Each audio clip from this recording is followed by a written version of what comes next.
এই ভিডিওটি আপনার জন্য। যদি আপনি মনে করেন যে আপনি জীবনে পাপ করেছেন এবং সেই পাপ থেকে ফিরে আসতে চান। আসসালামু আলাইকুম ওয়া রাহমাতুল্লাহি ওয়া বারাকাতুহু। প্রিয় দর্শক, আপনি হয়তো ভাবছেন যে আমি আজকে এই জায়গায়, তা হয়তো আমার কারণেই। আমি নিজেই আমার সময় নষ্ট করেছি, আমার সম্পর্ক নষ্ট করেছি, সময় অপচয় করেছি, পাপ করেছি। আল্লাহ কি আমাকে মাফ করবেন? প্রিয় দর্শক, আল্লাহ সুবহানাহু ওয়া তাআলা বলেন, কুল ইয়া ইবাদিয়াল্লাযীনা আসরাফু আলা আনফুসিহিম লা তাকনাতু মির রাহমাতিল্লাহ ইন্নাল্লাহা ইয়াগফিরুয যুনুবা জামিআ। হে আমার বান্দারা, যারা নিজের উপর বাড়াবাড়ি করেছে, তোমরা আল্লাহর রহমত থেকে নিরাশ হইও না। অবশ্যই আল্লাহ সুবহানাহু ওয়া তাআলা সকল গুনাহ মাফ করে দিবেন। মুফাসসিরগণ এই আয়াতকে বলেছেন সবচেয়ে আশাব্যঞ্জক আয়াত। কারণ আল্লাহ তাআলা গুনাহ করার পরেও তার বান্দাদেরকে আমার বান্দা বলে সম্বোধন করেছেন। এই আয়াত আমাদেরকে জানিয়ে দেয় যে তুমি আল্লাহর কাছ থেকে যতই দূরে যাও না কেন, আল্লাহ তোমার অপেক্ষায় আছেন যে তুমি কখন ফিরে আসবে।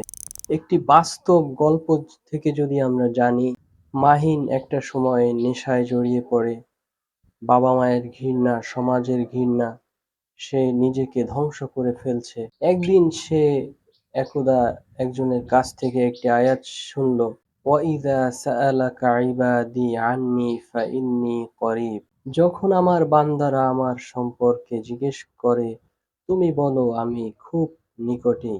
সেই মাহিন এই আয়াত শোনার পর থেকে প্রতিদিন রাতে যখন সে ঘুমাতে যায়, তখন বলে, হে আল্লাহ, তুমি যদি আমার মালিক হয়ে থাকো তাহলে আমাকে এই সমস্ত কাজ থেকে তুমি আমাকে উদ্ধার করো, আমাকে এই সমস্ত পাপের কাজ থেকে উদ্ধার করো। সেই থেকে সে নিজেকে বদলাতে থাকে। এক পর্যায়ে সে সমাজের একটি উচ্চ স্তরে পৌঁছে যায় এবং ভালো মানুষে রূপান্তরিত হয়। নবী ইউসুফ আলাইহিস সালাতু ওয়াস সালাম কি করেন? ভুলে যখন তিনি জাহাজ থেকে মাছের পেটে চলে যান, তখন কি করেন? তখন তিনি বলেছিলেন, লা ইলাহা ইল্লা আনতা সুবহানাকা ইন্নী কুনতু মিনাজ জালিমিন। হে আল্লাহ, তুমি ছাড়া কোনো ইলাহ নেই, তুমি পবিত্র, নিশ্চয়ই আমি জুলুমকারীদের অন্তর্ভুক্ত। তখন আল্লাহ তাআলা কি বলেন? ফাস্তাজাবনা লাহু ওয়া নাজ্জাইনাহু।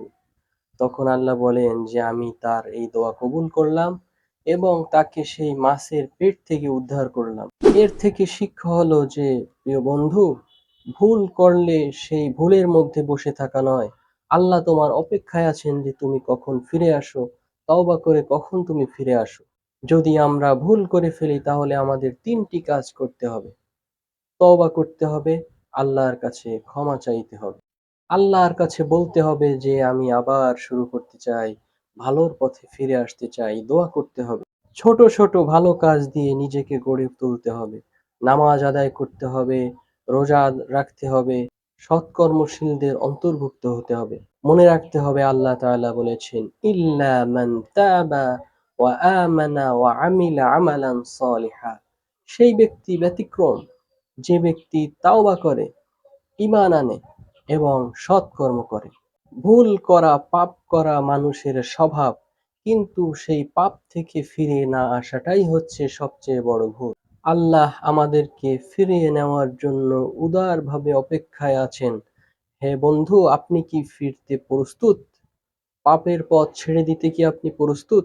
আল্লাহ আমাদের সকলকে হেদায়েত দান করুন এবং আমাদের সকলকে ক্ষমা করুন, আমাদের পাপের পথ থেকে আমাদেরকে মুক্ত করুন।